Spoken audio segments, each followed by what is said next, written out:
তো hello guys, তো আজকে তোমাদের ট্রান্সফরমারের কী পার্ট এবং তাদের বিষয়ে বিস্তারিত আলোচনা করব।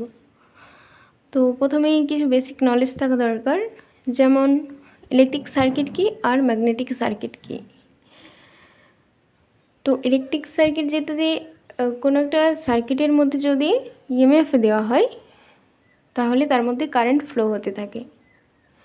আর ম্যাগনেটিক সার্কিটকে আবার দুই ভাগে ভাগ করা হয়, যে পার্মানেন্ট ম্যাগনেট আর ইলেকট্রোম্যাগনেট। পার্মানেন্ট ম্যাগনেট মানে স্থায়ী চুম্বক, অর্থাৎ যেটা প্রাকৃতিক চুম্বককে নিয়ে যে কাজগুলো করা হয়। আর ইলেকট্রোম্যাগনেট মানে যেটা যে কয়েলের মধ্যে যখন কারেন্ট পাঠিয়ে ফ্লাক্স প্রডিউস করানো হয় সেটাকে বলা হয় ইলেকট্রোম্যাগনেট।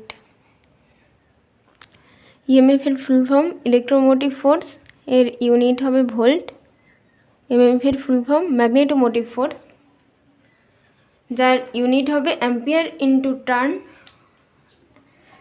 মানে এমএমএফ মানে কি এন বাই আই, মানে এন মানে হচ্ছে যে নাম্বার অফ টার্নস আর আই মানে কারেন্ট। তারপর এর থেকে ইলেকট্রিক সার্কিট থেকে কারেন্ট প্রডিউসড হয়, আর ম্যাগনেটিক সার্কিট থেকে ফ্লাক্স প্রডিউসড হয়। ফ্লাক্সের একক হলো ওয়েবার। তারপর ইলেকট্রিক সার্কিটের অপোজিং প্রপার্টি হলো রেজিস্ট্যান্স, যেটা হচ্ছে যে V is equal to I. আর ম্যাগনেটিক সার্কিটের অপোজিং প্রপার্টি হলো রিলাক্টেন্স, যেটা এমএমএফ বাই ফ্লাক্স।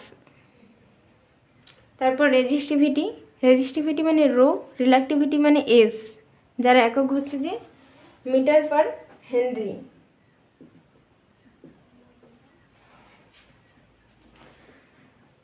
কন্ডাক্টিভিটি যেটা সিগমা হচ্ছে যে 1/ρ। আর পারমিয়েবিলিটি যেটা ম্যাগনেটিক হচ্ছে যে সার্কিটের ক্ষেত্রে পারমিয়েবিলিটি, তো মিউ যেটা henry per metre. Conductance G is equal to 1/r। Permeance যেটা 1/রিলাক্টেন্স।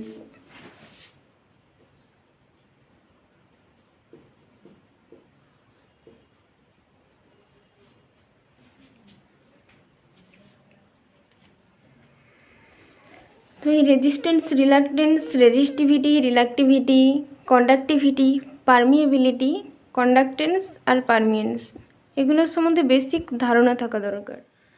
তো এটা হলো ট্রান্সফরমার ডেফিনেশন, যে transformer is a static device which transfer power from one voltage level to another voltage level without change in frequency.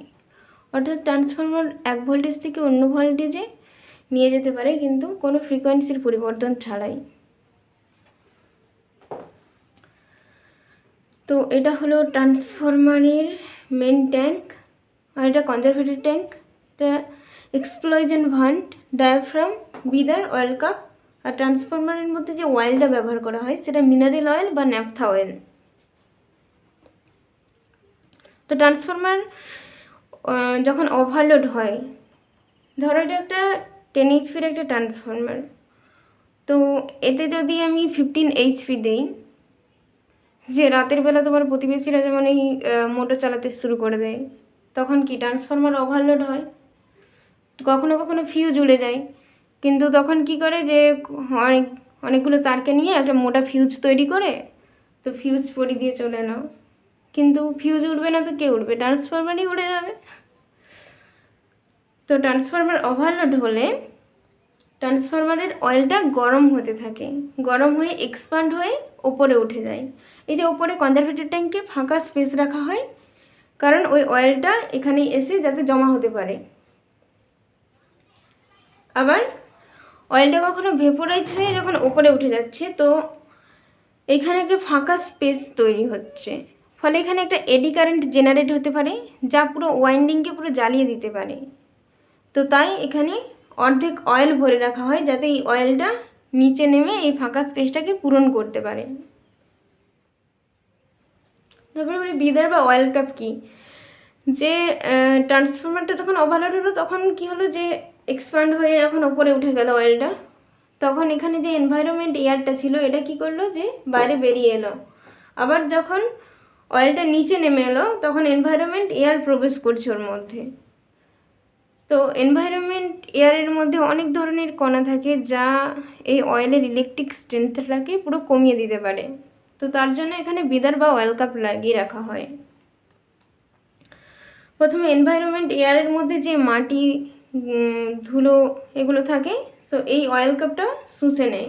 তারপর এই moisturiser এয়ারটাকে এই বিদারেই পাঠায়। বিদার কী করে, বিদারের মধ্যে সিলিকা জেল থাকে, এই সিলিকা জেলটা এই ময়েশ্চারাইজারগুলোকে অ্যাবজর্ব করে নেয়, দিয়ে ফ্রেশ এয়ারটাকে এই কনজারভেটর ট্যাঙ্কের মধ্যে পাঠায়। তো এই সিলিকা জেলটা যে যখন নর্মাল কন্ডিশনে থাকে তখন এটা ব্লু কালারের থাকে, কিন্তু যখন এই ময়েশ্চারাইজারটাকে গ্রহণ করে নেয় তখন সেটা পিঙ্ক কালারের হয়ে যায়। তো এই কনজারভেটর ট্যাঙ্কের কাজ কি, যে অয়েলকে মেনটেনের কাজ করে। যখন অয়েলটা মানে ফুল হয়ে যাচ্ছে কনজারভেটর ট্যাঙ্কে, তখন এক্সট্রা অয়েলটা কোথায় যাবে, তখন এক্সপ্লয়েজেন্ট ভান্টের মাধ্যমে গিয়ে ওই ডায়াফ্রামটাকে ফাটিয়ে বাইরে বেরিয়ে চলে আসে, ফলে এই ট্রান্সফরমারটা সুরক্ষা পায়।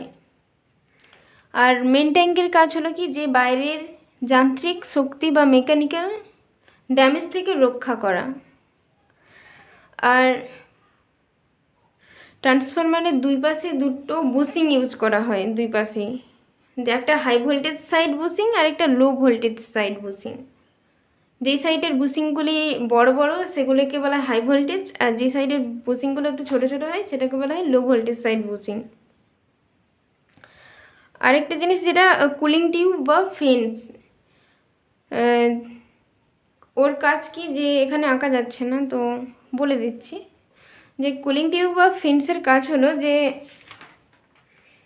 ট্রান্সফরমারের অয়েলটা যখন গরম হচ্ছে তখন ওকে ঠান্ডা করার জন্য ওকে পাতলা পাতলা লেয়ারের আকারে নিচে ফেলা হয়, যাতে তাড়াতাড়ি ঠান্ডা হয়ে যেতে পারে। তো এই হলো ট্রান্সফরমারের মেন ট্যাঙ্ক, আর এটা হলো কনজারভেটর ট্যাঙ্ক, আর এটা হলো লো ভোল্টেজ সাইড বুশিং।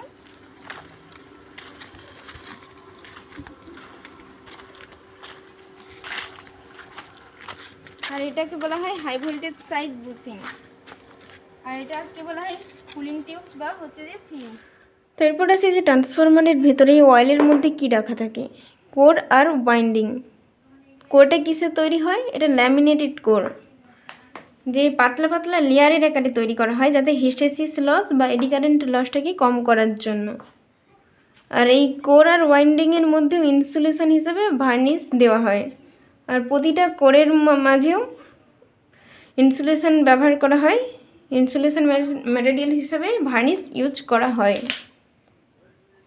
আর এই কোরটা কিসের তৈরি করা হয়, সিআরজিও বা সফট আয়রন বা সিলিকন স্টিলের তৈরি করা হয়। তো আমরা কি একটা ট্রান্সফরমার দেখে বলতে পারি যে কোনটা প্রাইমারি সাইড আর কোনটা সেকেন্ডারি সাইড?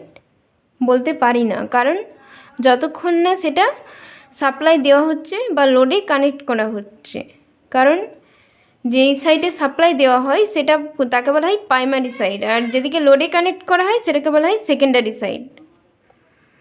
তো যদি সেটাকে স্টেপ আপ করা হয় তাহলে সেটা প্রাইমারি সাইডে সাপ্লাই দেওয়া হবে, মানে এলভি সাইড। লো ভোল্টেজ সাইডে যদি সাপ্লাই দেই তাহলে হাই ভোল্টেজ মানে হাই কারেন্ট পাবো, অর্থাৎ স্টেপ আপ করবে। আবার যদি স্টেপ ডাউন করা হয় তখন কি, যে হাই ভোল্টেজ সাইডে আমি সাপ্লাই দেব এবং লো ভোল্টেজ সাইড অর্থাৎ স্টেপ ডাউন করব, মানে কম কারেন্ট পাওয়ার জন্য প্রাইমারি এলভি সাইডে আমি লোডে কানেক্ট করব। তো এতক্ষণ তোমাদের যেটা বললাম তো সেটাই এখানে লেখা আছে, যে winding it is made up of copper. ওয়াইন্ডিংটা কপারে তৈরি করা হয়। There are two type winding, একটা এলভি ওয়াইন্ডিং আর একটা এইচভি ওয়াইন্ডিং। কোরটা হচ্ছে যে সফট আয়রন, সিলিকন স্টিল বা সিআরজি এর তৈরি করা হয়। Conservator tank it is half filled oil. Conservator ট্যাঙ্কে হাফ অয়েল ভরে রাখা হয়। When the transformer oil get vaporise the conservator will maintain the level of transformer. অর্থাৎ যখন ট্রান্সফরমারের অয়েলটা যখন ভেপোরাইজ হয়ে উড়ে যাচ্ছে তখন ওইখানে ফাঁকা স্পেস তৈরি হচ্ছে, ফলে কনজারভেটর ট্যাঙ্কের যে অয়েলটা সেটা নিজে ওই ফাঁকা স্পেসটাকে পূরণ করছে, তো অয়েল মেনটেনের কাজ করছে। আর breather, in a breather silica gel is filled. Silica gel ভরে রাখা হয় ব্রিদারে। Silica gel absorb the moisturiser content present in air. অর্থাৎ এনভায়রনমেন্ট এয়ার যে ময়শ্চারাইজার সেটা সিলিকা জেল অ্যাবজর্ব করে নেয়। Before absorbing moisturiser colour blue আর আফটার অ্যাবজর্বিং ময়শ্চারাইজার কালার হয় পিঙ্ক। যেটা তোমাদের বলা হয়নি যে বুকলস রিলে, যেটা ট্রান্সফরমারের হচ্ছে যে কনজারভেটর ট্যাঙ্ক আর মেন ট্যাঙ্কের মাঝে ওটা বসানো থাকে। তো এটা হচ্ছে যে গ্যাস অপারেটেড রিলে। কারণ যখন আমরা কোনো দুধ বা জল গরম করতে থাকি তো প্রথমে কি গ্যাসটাই ওপরে ওঠে, তো ওই অয়েলটা যখন গরম হয় ওই অয়েলের গ্যাসটা ওপরে ওঠে এবং বুকলস রিলে কী করে ওই গ্যাসটাকে সেন্স করে, তাই এটি গ্যাস অপারেটেড রিলে। তো প্রথমে মাইনর ফল্টের সময় এটা অ্যালার্ম সিগন্যাল দেয় আর মেজর ফল্টের সময় এটা ট্রিপ সিগন্যাল দেয়। তারপর অয়েল, ট্রান্সফরমার অয়েলকে দুই ভাগে ভাগ করা হয়, একটা মিনারেল অয়েল আর একটা naphtha oil. Dielectric strength of transformer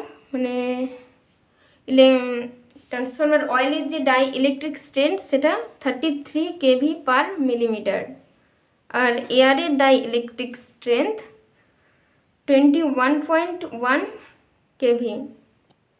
thank you, আজকে এই পর্যন্তই।